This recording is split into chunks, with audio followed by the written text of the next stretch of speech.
Somos la iglesia Dios está formando un pueblo. Nuestra misión es establecer el reino de Dios en nuestra ciudad y en nuestra nación. Ganar a los perdidos para Cristo, afirmándolos por medio de la liberación, la sanidad y la paternidad de Dios. Estamos apasionados por Jesús y creemos en el poder de su Espíritu Santo. Llevaremos transformación a toda Colombia por medio de la sangre de Cristo, del conocimiento de su palabra y de su gloria. Te invitamos a su casa y te damos la bienvenida a este mensaje para tu vida.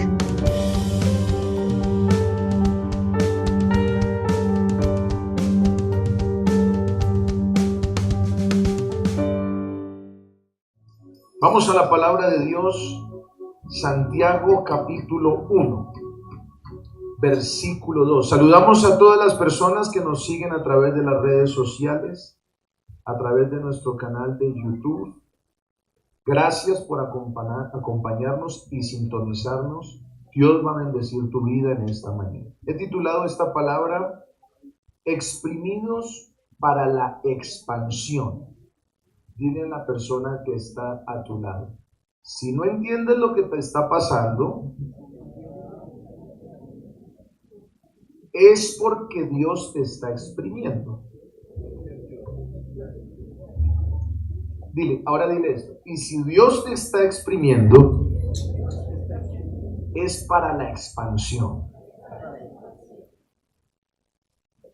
Exprimidos para la expansión. Para los que toman nota, hay unos juiciosos que toman nota los domingos para ver qué es lo que Dios les habla. Y en la semana pues uno empieza a revisar lo que Dios le habló el domingo y entonces empieza a encontrar que parte del sermón del domingo es lo que Dios empieza a hacer a través de la semana. Santiago capítulo 1 versículo 2. En algunas Biblias el título dice la sabiduría que viene de Dios. Si lo tiene allí, dígame amén. Amén. Hermanos míos, tened por sumo gozo cuando os halléis en diversas pruebas. Versículo 3. Sabiendo que la prueba de vuestra fe produce paciencia. Mas tenga la paciencia su obra completa, para que seáis perfectos y cabales, sin que os falte cosa alguna. Vamos a ir al versículo 12. Bienaventurado el varón que soporta la tentación. En algunas versiones dice la prueba. Porque cuando haya resistido la prueba, recibirá la corona de vida que Dios ha prometido a los que le aman. La epístola que escribe Santiago es una epístola que tiene un contenido ético para el creyente. Cuando usted lee Santiago, usted recibe consejos que debe aplicar en su comportamiento diario, en su conducta diaria. Nosotros como creyentes estamos dispuestos a reaccionar, no como los demás reaccionan. Óigame lo que le voy a decir. Sino que hay un manual de conducta, hay una línea comportamental trazada por la palabra de Dios.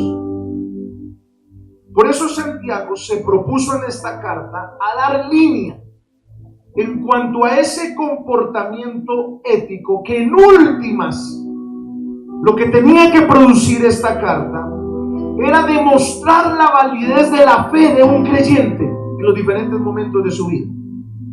Cuando nosotros pasamos diversas situaciones en la vida, nosotros tenemos que demostrar la validez de nuestra fe. Cada situación, buena o mala, está reflejando y exponiendo lo que hay dentro de ti. Por eso la palabra de Dios dice que por los frutos los conoceréis. Pero alguien predicaba y decía, no solo por los frutos los conoceréis, por el carácter los conoceréis. La vida está llena de situaciones diversas. Cuando empezamos a caminar con Dios, no estamos portando un pasaporte de que todo va a salir bien de ahí en adelante, no. Cuando empezamos a caminar con Dios, portamos un pasaporte de firmeza, solidez y seguridad. Pero nunca nadie dijo que el camino iba a ser 100% pavimentado hasta llegar al final. Nunca nadie dijo que lo que íbamos a recorrer no tendría tropiezos. La vida en Cristo es una vida firme, segura, sólida, pero llena de pruebas, pero llena de desafíos, pero también llena de desiertos a veces, llena de retos intencionales que nos llevan al crecimiento, que nos llevan al avance.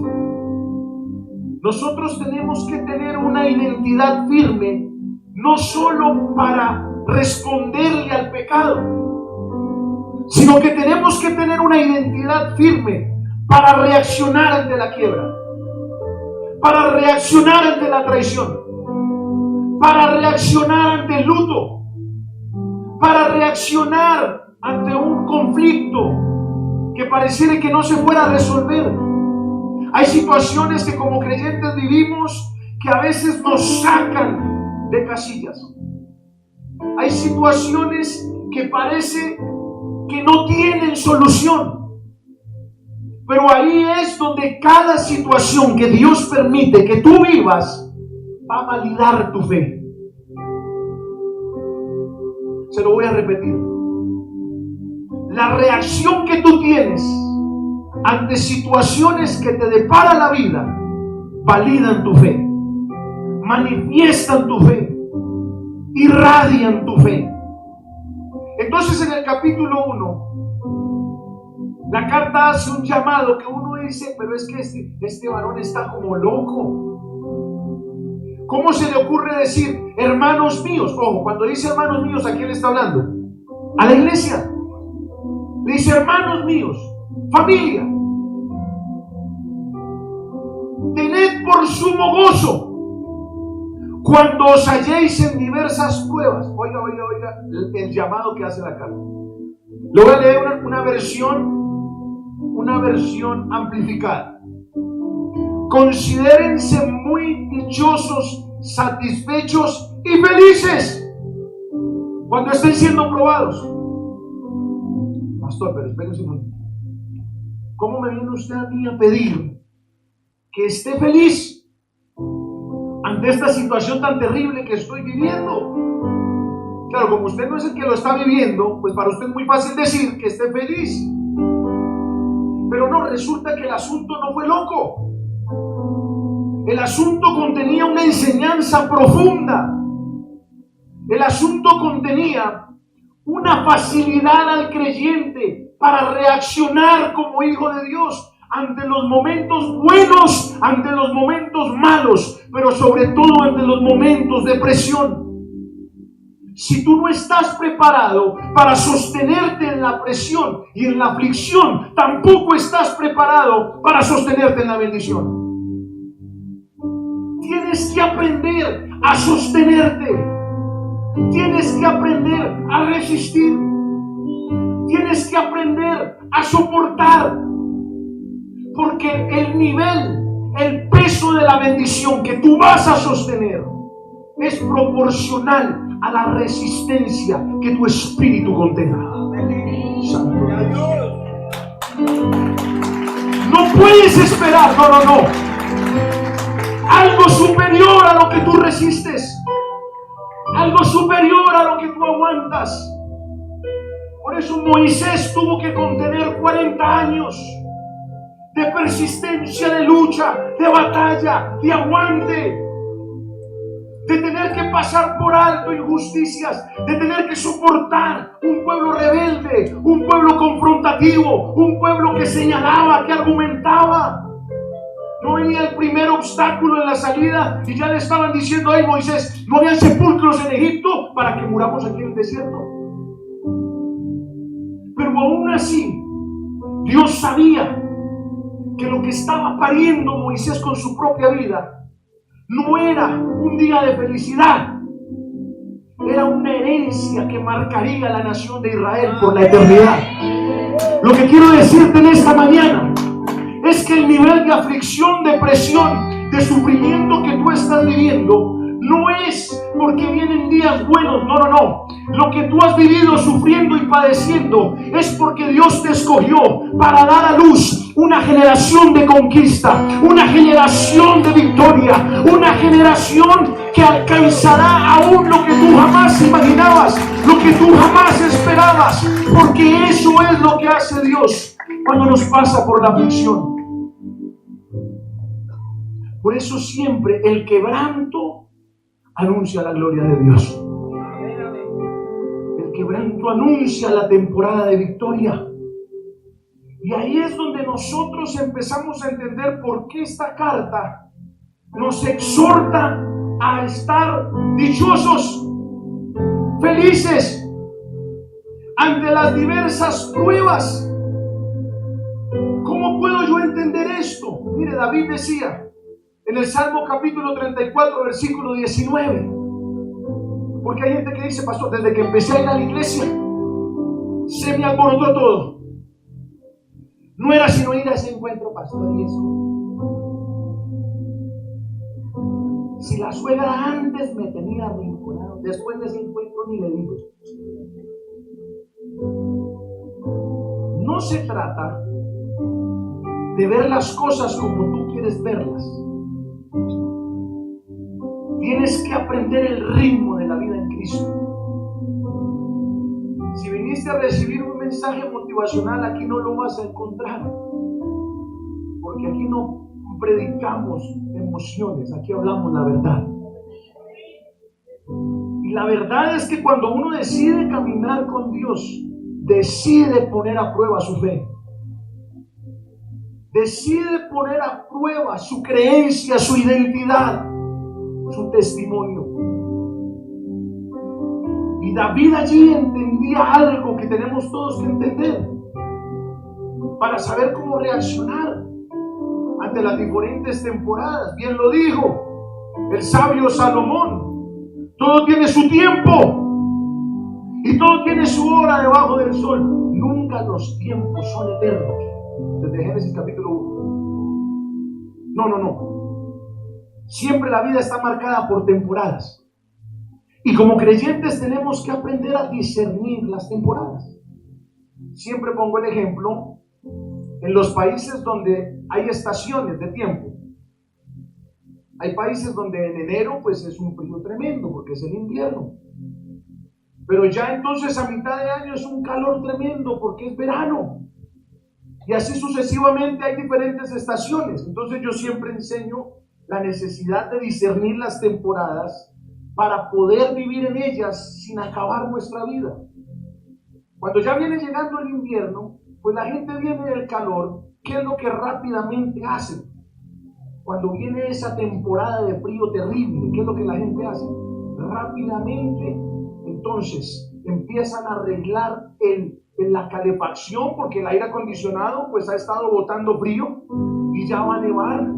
Y entonces eso ya no tiene que botar frío, eso tiene que botar calor.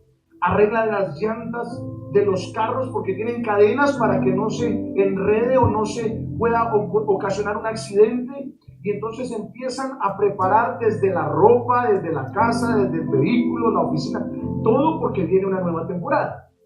Porque si usted se mete en la temporada de calor con solo chalecos y con solo sacos y abrigos de lana, usted se va a asfixiar rapidito. No sé si me está entendiendo lo que le estoy tratando de decir. Uno tiene que estar listo para la temporada que viene. Pero para uno saber la temporada que viene, uno tiene que aprender a ser entendido en los tiempos. Uno tiene que aprender cuándo es tiempo de reír, cuándo es tiempo de llorar, cuándo es tiempo de celebrar, cuándo es tiempo de ahorrar, cuándo es tiempo de invertir, porque todo tiene su tiempo. O sea que lo que tú estás viviendo ahorita no es eterno. Lo que tú estás viviendo es ¿qué? Temporal. Vamos, diga conmigo, lo que yo estoy viviendo es temporal. Aún las cosas muy buenas, escucha esto. Si estás en un tiempo buenísimo, pues también abróchate el cinturón, hijo, porque eso es temporal. Si estás viviendo un tiempo de bonanza, guarda, ahorra, proyecta, potencializa lo que tienes, porque aún los tiempos buenos son temporales. Y el que tiene revelación de los tiempos sabe enfrentarse a los tiempos. No quiere decir que el calor no lo va a golpear ni el frío no lo va a golpear. Sí, puede que haya sacudimiento en los diferentes tiempos, pero como yo me preparo para los tiempos no me derrotan, los tiempos no me destruyen, los tiempos no me anulan, los tiempos no me inhabilitan, los tiempos son oportunidades de Dios para crecer. Hay algo que puedo hacer en el calor, pero también hay algo que puedo hacer en el frío. Hay algo que haces en la aflicción, pero hay algo que también haces en la bendición. Por eso dice la palabra de Dios: en los tiempos duros reflexiona. En los tiempos difíciles medita. Estoy viviendo un tiempo difícil. Señor, ¿cuál es el mensaje? ¿Qué me estás queriendo hablar? ¿Qué me estás queriendo decir? Quiero interpretar lo que estás hablando a mi corazón. Pero aquí la carta dice que tenemos que estar gozosos. ¿Qué nos va a ayudar a estar gozosos ante las dificultades? Miren lo que dijo David. David fue consciente de los tiempos. Mire lo que dijo: muchas aflicciones son las de ¿quién? Del justo. Aquí tengo que aclarar, porque hay gente que cuando otro vive una dificultad, inmediatamente dice: debe ser que está en pecado. Eso está en pecado. La hermana Floripondria, fijo, anda en pecado. Yo le dije que la hermana estaba mal, estaba metida con un hombre casado, y entonces por eso le cayó la desgracia.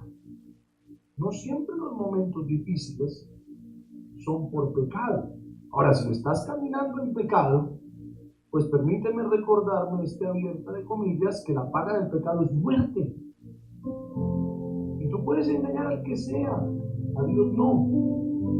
Damos cuenta por lo que hacemos. Y el resultado de lo que vivimos es por lo que hacemos. Pero sí tenemos que entender que muchas son las aflicciones del justo, ahí no dice del impío, del pecador, del hijo del diablo, no. Vamos a pasar dificultades.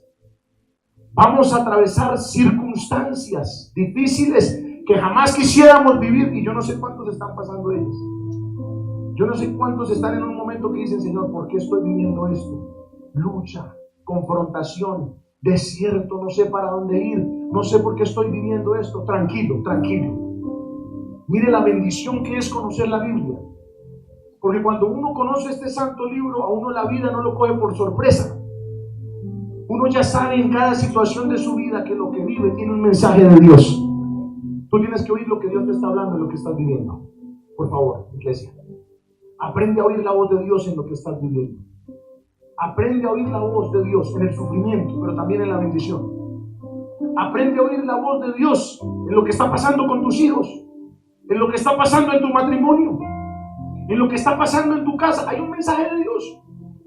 Y el asunto es que si tú no coges el mensaje de Dios, entonces el Señor va a tener que llevarnos a ciclos donde vemos que las cosas son repetitivas y volvemos a vivir lo mismo. Nos salimos de un problema, nos estamos metiendo a otro, y entonces decimos: Señor, ¿por qué me está pasando esto? Y Dios dice: por cabezón. ¿Por qué no quieres oír mi voz? Hay cambios que tenemos que hacer, y esos cambios los vamos a hacer hoy. Muchas son las aflicciones del justo, ¿pero qué? Léalo conmigo a la cuenta de 3. 1, 2, 3. Pero de todas ellas le librará Jehová. ¿Puedo darle un aplauso a Dios por eso? ¿Puedo darle un aplauso a Dios? Amén. Yo no sé qué estás viviendo, pero de eso Jehová te librará. De la crisis económica te librará. De la situación con tus hijos te librará. Hay alguien que tiene que recibir lo que estoy diciendo. De la crisis en el matrimonio, de la crisis en la red, de la crisis en sus hijos, de la crisis en su trabajo. Pensabas que estabas solo, que Dios te había abandonado, que Dios te había dejado solo, pero hoy te digo de parte de Dios que por encima de lo que tú estás viviendo, de eso te librará Jehová. De eso te librará Jehová. Espera la liberación de Jehová. Espera la intervención divina de Dios. Espera que Dios meta la mano, porque Dios la va a meter. Es su promesa. Y recuerda que Él juró que estaría contigo todos los días de tu vida. ¿Cuántos dicen amén a eso? Pero la clave para poder responder al consejo de Santiago, en el capítulo 1, versículo 2, de vivir en gozo. ¿Cómo puedo vivir en gozo en este momento tan terrible? ¿Cómo lo puedo hacer? La forma para hacerlo es no a través de las reacciones emocionales. Ojo con lo que le voy a decir. Cuando le venga el problema, le venga la angustia, le venga la confrontación, antes de reaccionar emocionalmente, dese la oportunidad valiosa, deliberada e inteligente, de hacer un análisis y una evaluación de la situación que usted está viviendo, no desde la perspectiva humana, sino desde la perspectiva de Dios. Lo voy a repetir. Viene la crisis, viene la confrontación. ¿Cuánto les ha venido confrontación? Alza la mano. Al que no le ha venido, prepárese que le va a venir. Ay, pastor, no me maldiga. No, pues ya le mostré que muchas son las aflicciones del justo. Dice la Biblia que en el mundo es imposible que no vengan aflicciones. Otros versículos dice que es necesario. Entonces la clave del asunto aquí es este. Llega el golpe, llega la aflicción. Eclesiastés 7:7 dice que ciertamente la opresión y la aflicción hacen entontecer al diablo. Ponlo, Eclesiastés 7:7. Imagínense eso. Cuando vienen los problemas, al pastor, al creyente, al líder, al apóstol, a todos les va a llegar. Normalmente esos problemas tratan de asfixiar nuestra capacidad de respuesta. Esos problemas tratan como de amarrar nuestra fortaleza espiritual y quedamos bloqueados. No sabemos qué hacer. No sabemos para dónde ir. Hay múltiples salidas ante la crisis, pero no las vemos. Ya no oramos, ya no intercedemos, ya no ayunamos. Y resulta que el problema es tan fácil de resolver con la ayuda de Dios, pero que la misma situación no nos deja resolverlo. ¿Por qué? Aquí se lo explico en este versículo. Porque dice la Biblia, ciertamente la opresión hace ¿qué? Entontecer al sabio. Eso es muy tremendo. La opresión, la angustia. Por eso, esposa, cuando su esposo esté en una situación difícil, déjelo que analice, no lo presione. No lo puede. ¿Qué va a hacer? ¿Qué va a hacer? Haga algo. Haga algo. No va a hacer nada. Y el pobre hombre, no, pues vendamos. No, pues vámonos.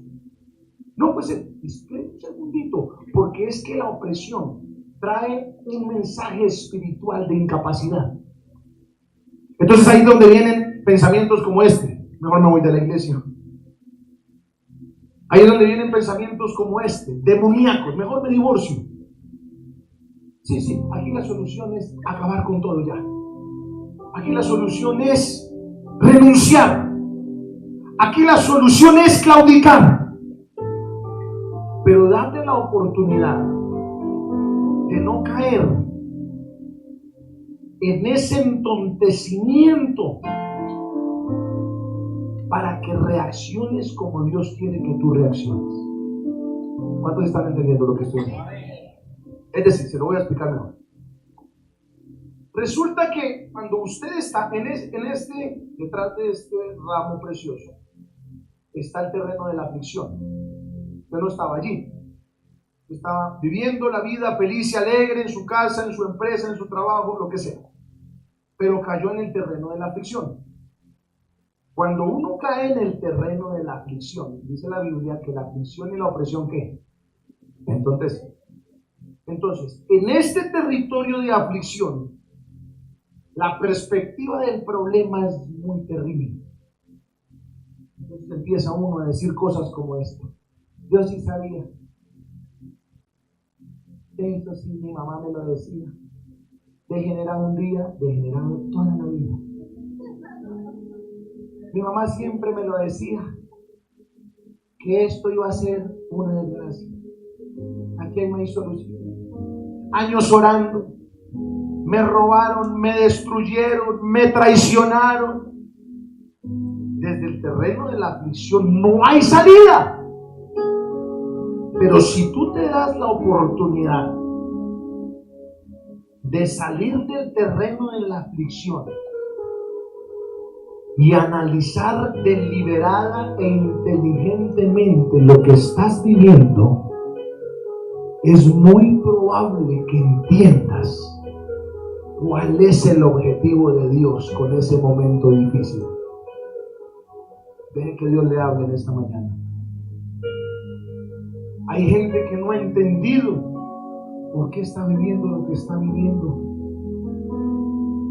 Desde la perspectiva de Dios, el momento más difícil que tú hayas vivido o que estés viviendo, siempre te va a llevar al crecimiento espiritual, moral y familiar. Lo más terrible que tú hayas vivido, y se lo voy a exponer en la palabra, los momentos más terribles que uno vive, lo está llevando a uno al crecimiento. Cuando tú estás pensando, esto me está matando, yo te digo, lo que tú crees que te está matando, no te está matando, te está construyendo, te está edificando, te está volviendo sólido, te está volviendo firme, te está dando una resistencia que solo Dios sabe que la vas a necesitar, porque es que desde la perspectiva de Dios, tú no te gozas por el sufrimiento. Yo no te puedo decir que celebres la muerte de un familiar, no. Pero sí, cuando estás en la perspectiva de Dios, gózate del futuro glorioso, venidero. Gózate de esa gloria venidera que está por venir. Gózate de que tu familiar ya no está, pero está celebrando 24 horas con el Padre Celestial. A veces no entendemos, familia, que no todo el mundo entra al cielo. El infierno es una realidad. Ya no se predica de esto porque entró a la iglesia el mensaje light. El Señor te dará, te prosperará, te fortalecerá, te engrandecerá. Y no hay requisitos ni condiciones. Entonces no se habla del cielo ni del infierno. Pero yo sí te puedo decir en esta mañana que solo hay dos lugares a donde uno va, al cielo o al infierno. Y que si llega el momento de tener que dar cuentas a Dios y no estamos caminando en integridad y en justicia, no vamos al cielo. Por lo tanto, saber que esa persona que tanto amamos, yo perdí un hermano, fue como mi padre. Qué dolor tan tremendo me dio. Le vino un cáncer terrible, se fue deteriorando poco a poco hasta que ya parecía un esqueleto. Y yo oraba y oraba, Señor, sánalo, restáuralo, conviértelo, ayunos, intercesión, profecía, lo que quiera. Y un día mi abuelo puso en Marco Díaz y me dijo, mijo, ya no ore más. Él se muere. Entonces yo dije dentro de mí, ese apóstol sí es desconsiderado. Como no es el hermano de él. No, entiendo una cosa, él se muere, porque si no se muere ya no entra cielo.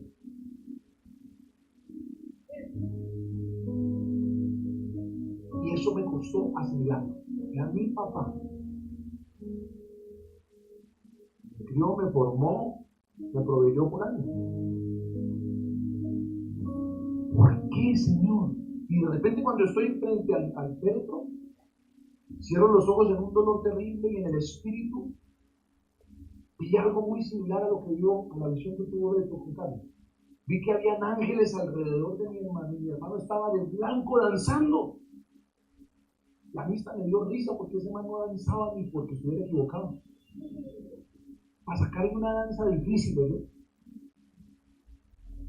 Y yo en el espíritu vi a mi hermano, al que nos costó al que nos dio lucha, al que nos dio guerra. O sea, que siempre en las familias hay uno que es el que se gasta mínimo 20 años de oración. ¿Sí o no? ¿Y qué cosa que la Biblia se cumple? Los últimos serán los primeros. Nosotros sí siéndole fiel a Dios y ayunando y buscando, y el man ya está en el cielo. Pero así es la Biblia, los últimos serán los primeros. Y el Espíritu lo veía danzando y celebrando. Y yo no sé si fue Dios, no me pregunté cómo fue la cosa, pero vi una voz en mi corazón que dijo: no llore más, que yo estoy feliz. Y de ahí secaron las lágrimas de mis ojos. Porque una cosa es la aflicción desde el terreno de la opresión, y otra cosa es la aflicción desde la perspectiva de Dios. Por un segundo aprende a ver lo que Dios está haciendo en esta situación. Cierra tus ojos un minuto, cierra tus ojos. Espíritu Santo, permite que tu pueblo entienda lo que estás haciendo. Activo la capacidad de ver. Quito toda ceguera. Quito toda venda que no deja que resplandezca la luz del Evangelio. Y por estos segundos permite que ellos vean lo que estás haciendo. El Espíritu Santo va a empezar a explicarte lo que Él está haciendo. Sopla, Espíritu Santo. De esa crisis en tu casa, el Espíritu Santo te está explicando. Deja que Dios te hable. En los cultos hay que dar tiempo para que lo profético se mueva también. Dios te está mostrando por qué. Y has preguntado por qué, por qué, por qué. Mira por qué estás pasando lo que estás pasando. Mira por qué tu hijo está atravesando lo que está atravesando. Mira por qué esa crisis. Mira por qué el conflicto. El conflicto no es para acabar tu matrimonio, no. El conflicto es porque Dios quiere sacar de eso un ministerio de parejas. Míralo. Y el Señor va a empezar a mostrarles por qué. ¿Por qué? Y va a empezar a venir una paz tremenda a tu corazón. Cierra tus ojos. El Espíritu Santo te va a explicar. Te va a explicar.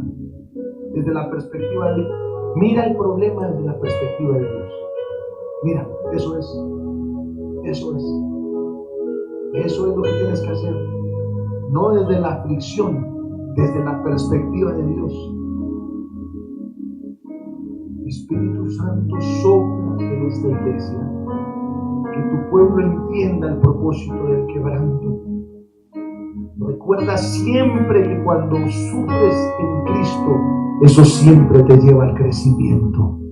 Veo a tus hijos crecer, veo tu matrimonio crecer, veo tu empresa crecer, veo tu ministerio crecer, veo a tus hijos crecer, veo a tus hijos predicando, veo tu ministerio resucitado, veo tu llamamiento nítido, claro y blanco como la nieve. Míralo, míralo, míralo. Este sacudimiento está sacando de ti algunos pequeños espinos y cardos que tenían que ser sacados de la raíz para que el fruto no fuera atropellado. Hay cosas profundas que Dios está sacando. La presión saca impurezas que tienen que ser desarraigadas de la raíz para que Dios pueda hacer lo que tiene que hacer. Abra sus ojos. Dese cuenta.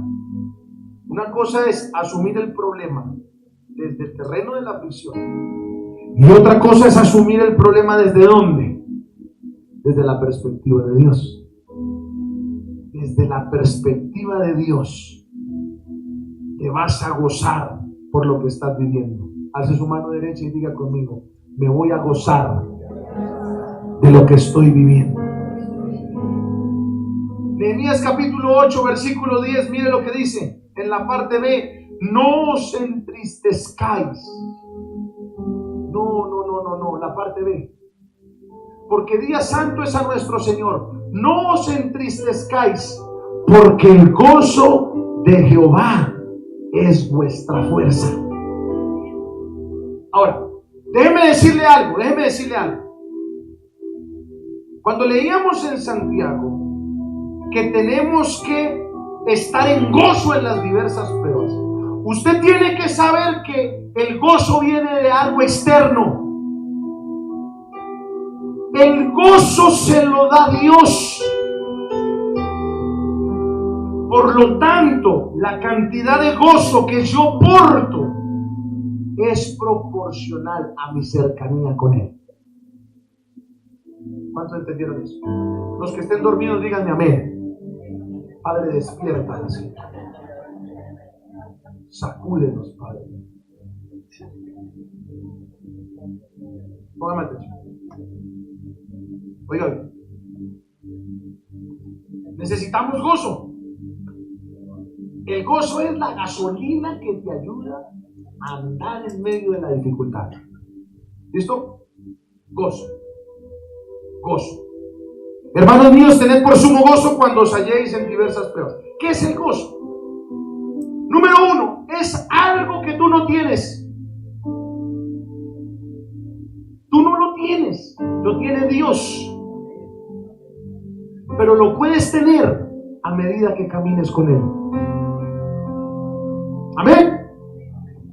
Es la habilidad sobrenatural. Esto no es de que los consejos positivistas de un pastor, de un cura, de un sacerdote, cuando venga el problema, respire profundo, mira al cielo, inhala, exhala, párate a la mano derecha, a la izquierda, flor de loto. No, nada de eso. Esto no es natural. No, porque hay gente que empieza a aplicarlo. En los momentos difíciles, para, respira profundo, exhala. Listo, controla la respiración. Vete a la izquierda, vete a la derecha. Empieza a girar en círculos. Y más mal genio le da uno. Yo respeto mucho las ciencias profesionales que también son de Dios, que ayudan al ser humano, como la psicología. Gloria a Dios por los psicólogos. Gloria a Dios por los psiquiatras. Pero gloria a Dios por la cruz del Calvario. Gloria a Dios por la sangre del Cordero de Dios. Gloria a Dios que toda acta fue anulada, fue desarraigada de la cruz del Calvario, y todo principado y toda potestad fue exhibida públicamente, y Cristo triunfó sobre ella en la cruz del Calvario. Amén. Entonces, miren, el gozo lo tenemos. ¿Cuántos quieren recibir el gozo? Que cuando venga un problema, usted sabe que frescola. Y a veces la esposa se enoja con uno. A veces llega, mire hermano, a mí ningún problema en la vida me ha quitado el sueño en la noche. Lo más difícil que he vivido fue la muerte de mi hermano. Esa noche ronqué como un profesional. Es más, quedé tan descerebrado que ni me acordaba que se había muerto. Me desperté y volví a chillar. Pero sí quiero decir algo. El gozo es un arma tan poderosa que vienen las situaciones terribles de usted. Y de pronto su esposa le dice, o su esposo, y es que usted ve que, así dicen los mexicanos, ves que está temblando y no te hincas. Y es que no te importa lo que estamos viviendo. ¿Sí? ¿Y qué va a hacer? Pues que, pero no va a hacer algo. El gozo del Señor, mi fortaleza es.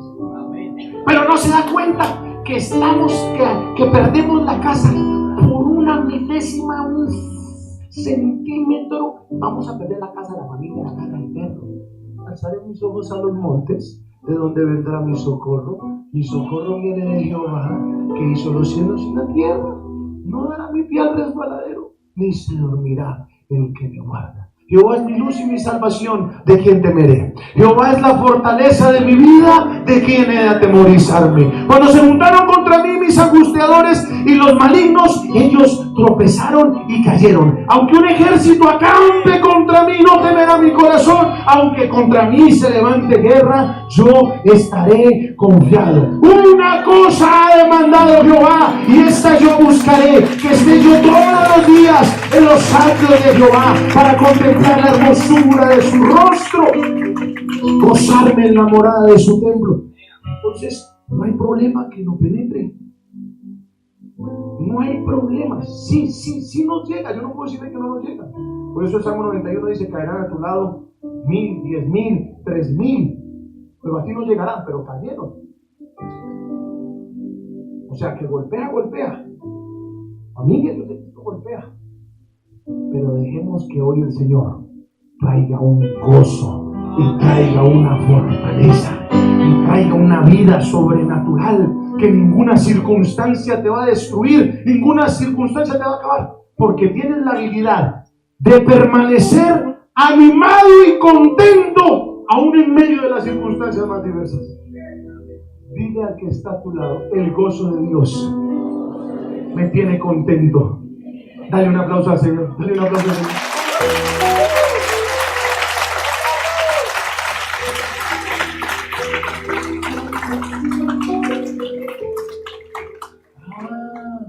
Tiene que estar al lado. Lo que estamos viviendo es duro, pero hay gozo en su presencia. Empieza la vida a tomar un color diferente.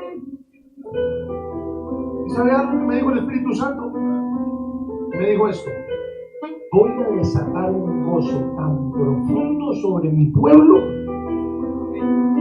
que el día lunes tendrán la mente lúcida para dar solución a cada problema. Alguien tenía que haber recibido esto. Oiga. El gozo hace que venga una claridad en el problema. El gozo de Dios hace, por eso dice que el gozo del Señor mi fortaleza es. ¿Cierto? ¿Se acuerda de ese coro antiguo? ¿Cómo era que decía?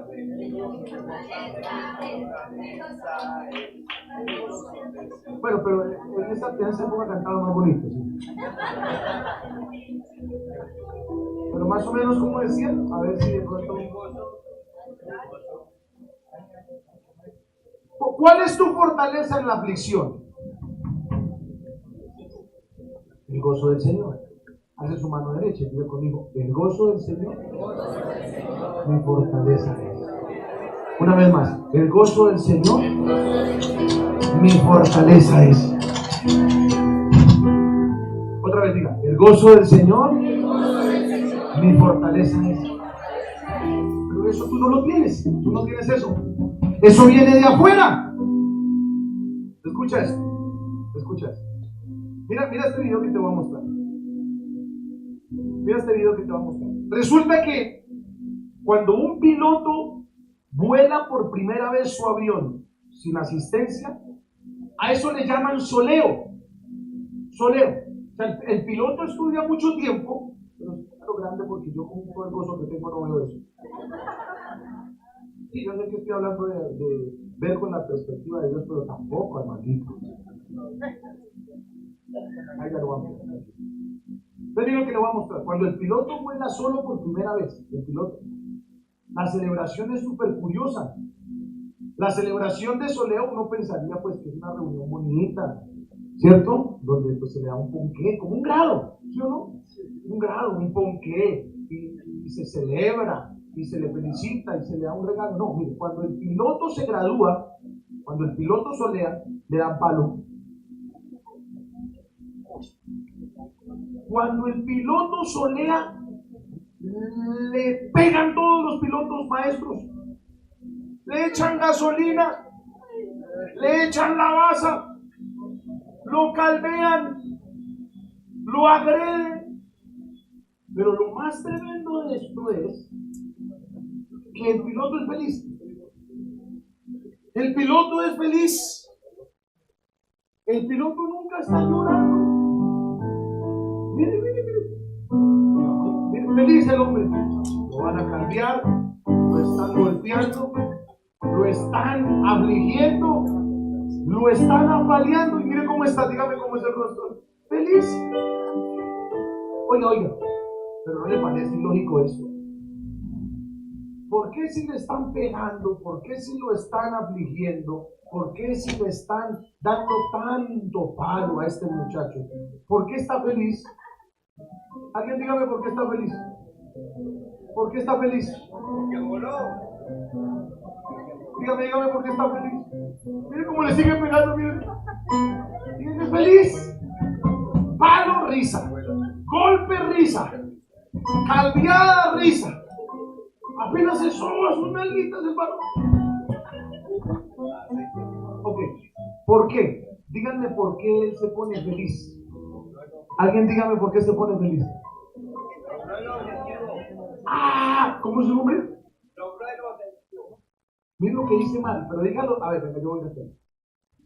¿Por qué este hombre está loco si lo están golpeando, Mari? ¿Por qué? Porque es el principio de algo bueno. ¿Cuánto da gloria a Dios por esta predicadora?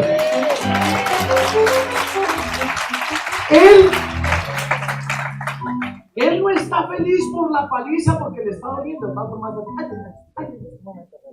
Pero él está feliz porque sabe que siempre el quebranto anuncia la gloria. Para los hijos de Dios sabemos que cuando vienen las crisis, los desiertos y los momentos difíciles es porque se viene una temporada hiper mega gloriosa. ¡Ay, lo recibieron 10! Ok, otra vez.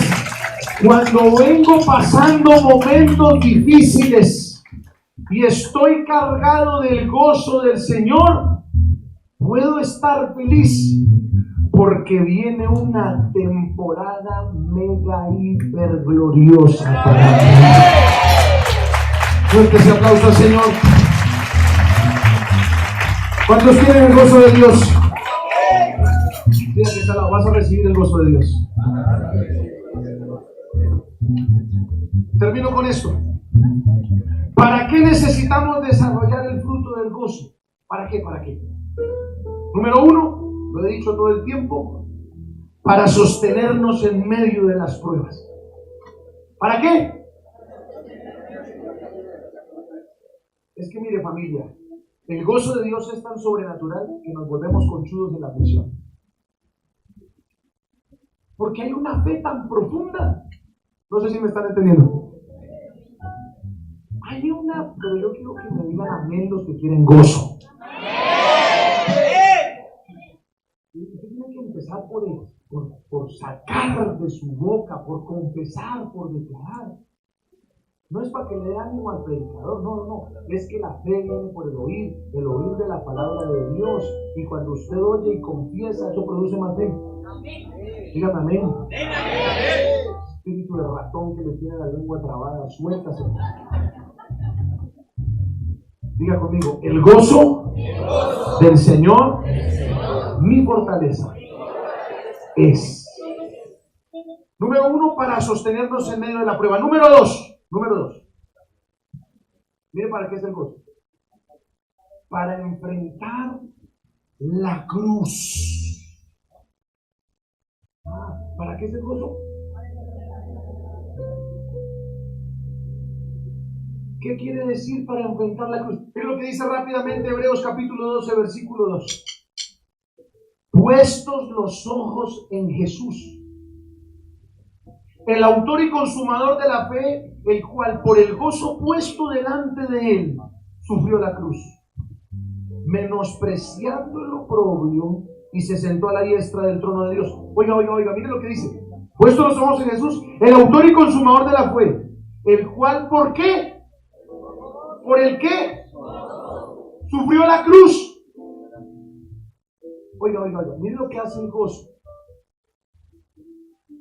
El gozo tiene la habilidad sobrenatural de ponernos a caminar a diario tomando la cruz sin sufrir. A ver, se lo voy a explicar mejor. El éxito de la vida en Cristo, ¿sabe qué es? Vivir caminando con la cruz. Se lo voy a explicar fácil. Salí de la casa, me cerró un señor en un taxi, en un vehículo particular, lo que sea, y a mí me dan ganas de bajarme y ponerle la mano no cerrada, no abierta, sino cerrada, y de confrontarlo y de decirle unas cuantas verdades. Pero yo me acuerdo que soy cristiano, y aunque quiero salir a golpearlo, yo digo, Señor, quiero impartir a este varón, pero decido tomar la cruz y seguirte. Y no lo maldigo, lo bendigo.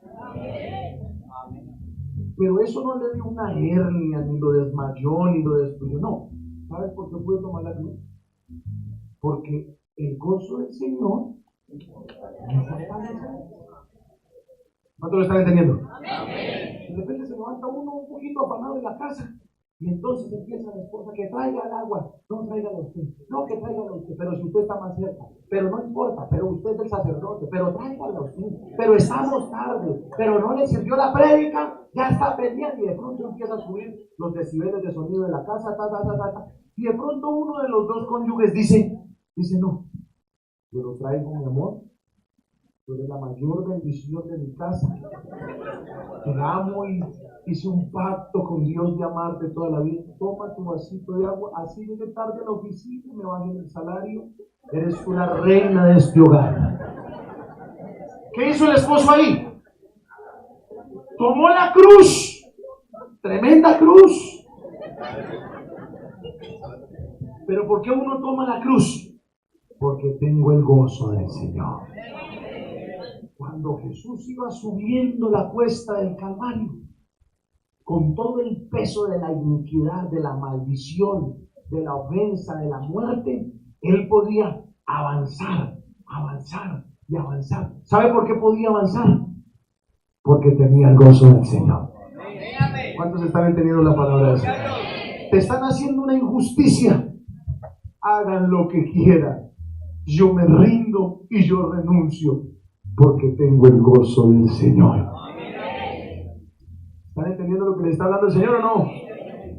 Entonces, número 1, el gozo del Señor lo necesitamos para sostenernos en las pruebas. Número 2, para enfrentar la cruz. Número 3, oiga bien, mira lo que dice Hebreos 10:34. 10:34. Hebreos capítulo 10, versículo 34. Miren lo que dice. 10:34. Porque de los presos también os compadecisteis y el despojo de vuestros bienes sufristeis con gozo. Oiga eso tan tremendo. ¿Cuántos han perdido algo material? A ver, alza la mano. ¿Cuántos han perdido algo material hace poquito? Una casa, un carro, algo. Un celular. Eso sí es doloroso para este pueblo, ¿no? Pierda lo que sea, pastor, pero el celular sí no. Eso que me da uno dolor, ¿sí o no? Me da uno... Dice, uy, ¿cómo es que cómo me fueron a robar? A ver, le cuento un testimonio. Como entré a trabajar hace poco en el área de gobierno, entonces yo dije, no, voy a comprar unos vestidos para estar a la altura del rey, comprar los mejores vestidos de la tienda. Con el gozo del Señor pagué ese sacrificio. A 75 cuotas, no mentiras. Pongo mi vestido, lisecito, elegante, llego a la oficina y digo todos los senadores, qué elegancia, pastor Marco, gracias, Dios, la gloria es para Dios. Y de repente voy a sacar una copia y cuando me dirijo a sacar la copia hay una gloriosa, bendecida hija de Dios, llave, salida. El vestido llevaba de postura 3 horas. El mejor, gris, el más caro. De una forma delicada, pasó por mi rodilla, ocasionando una fisura desde la rodilla hasta el tobillo. Y a la media hora tenía plenaria.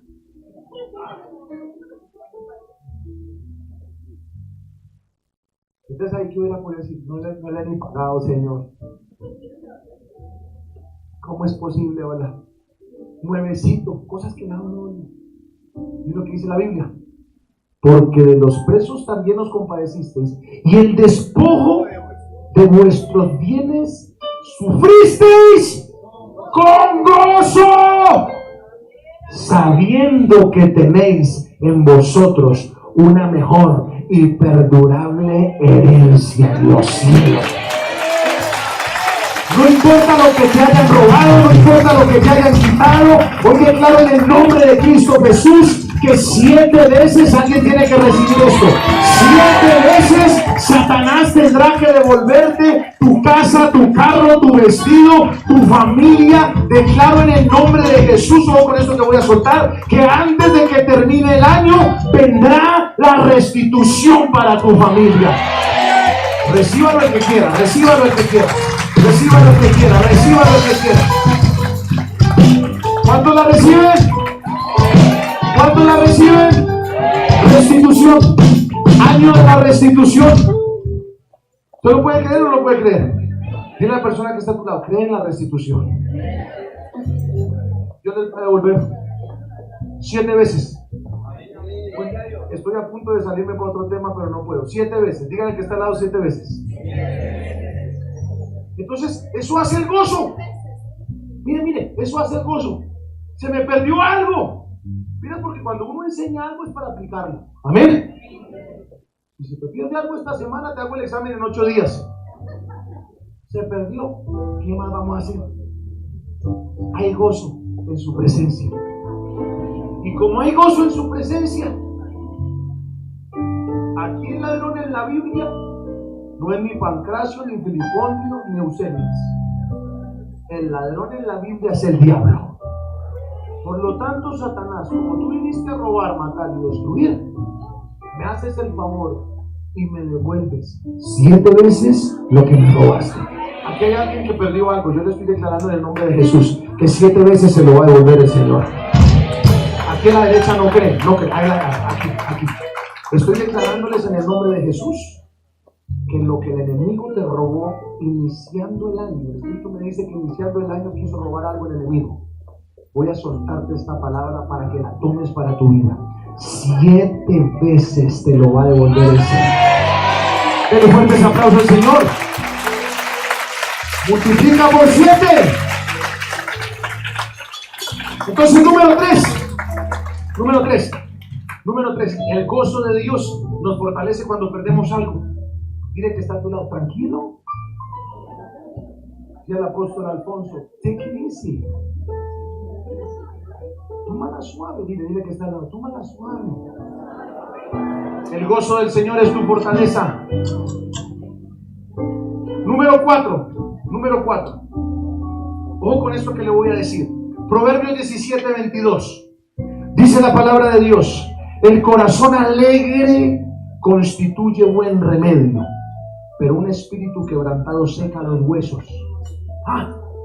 Oiga. Léalo tranquilo y despacio. Número 1, el gozo de Dios nos sirve para sostenernos en las pruebas. Amén. Número 2, para enfrentar la cruz. Número 3, para estar tranquilos cuando perdemos algo. ¿Alguna vez vamos a perder algo? Número 4, el Señor, el gozo del Señor desata sanidad. Mira lo que dice Proverbios. Esto es tremendo. El corazón alegre constituye ¿qué? Buen remedio. Yo también pensé que era ese, ¿cierto? Uno tiene la retaíla evangélica que uno va. No, yo también pensé que era ese. Pero cuando lo estudié, me di cuenta que era otro. Dice: el corazón alegre constituye buen remedio, mas el espíritu triste. ¿Sabe qué? Hay gente que está enferma por la amargura.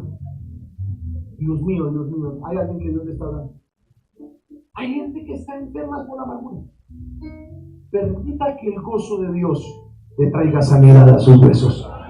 ¿Cuántos me dicen amén? Amén. Permita que el gozo de Dios traiga medicina. Hay gente que se va a sanar ahorita por el gozo de Dios. ¿Cuántos dicen amén?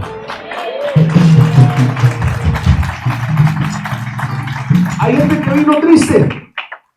Hay gente que vino como desanimada. Hay gente que vino desahuciada emocionalmente. Voy a decirte que el gozo de Dios te va a sacar de este lugar en victoria. Amén. Número 5.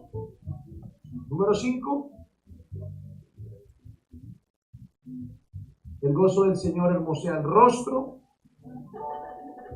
Número 6. El gozo, oiga esta. El gozo del Espíritu nos sostiene firmes aunque estemos siendo azotados y amenazados por causa de su nombre. Oiga esa tan tremenda. Hechos capítulo 4, versículo 40 y 41. Miren los apóstoles. Miren lo que hacían los apóstoles. ¿Cómo es lógico esto? Mire cómo nos sirve el gozo. ¿Cuántos quieren el gozo del Señor? Mire. Hechos capítulo 4, versículo 40 y 41. Dice la palabra de Dios. Y llamando a los apóstoles, después de azotarlos, les intimaron que no hablasen en el nombre de Jesús. Oiga, tan tremendo. Los azotaron, los golpearon, los hirieron y les dijeron que no hablaran en el nombre de Jesús. Y cuando los estaban azotando y les estaban golpeando y los estaban hiriendo y los estaban destruyendo y les estaban tratando de acabar su propia vida, vino de una manera sobrenatural un gozo del Señor. Dice la palabra de Dios, y ellos salieron de la presencia del concilio gozosos de haber sido tenidos por dignos de padecer afrenta por causa de su nombre. ¿Cuántos dicen amén? Amén. ¿Qué es lo que le estoy tratando de decir? Escuche esto. Cuando viene la persecución, cuando viene el quebranto, cuando viene la aflicción, tú tienes que tener más fuerza para seguir con tu propósito y seguir con tu asignación. ¿Cuántos dicen amén? Amén. Y por último, Hechos capítulo 13, versículo 50 al 52. Pero los judíos instigaron a mujeres piadosas y distinguidas y a los principales de la ciudad. ¿Y levantaron qué? Yo no sé cuántos están sufriendo persecución. Yo no sé cuántos están sufriendo injusticias. Pero sí quiero decirles que en medio de esa persecución, mire lo que hicieron los apóstoles, versículo 51. Ellos entonces, sacudiendo contra ellos el polvo de sus pies, llegaron a Iconio. 52. Y los discípulos estaban llenos de gozo y del Espíritu Santo. Diga conmigo, no importa lo que venga esta semana, estoy lleno del gozo del Espíritu Santo. Póngase de pie donde está.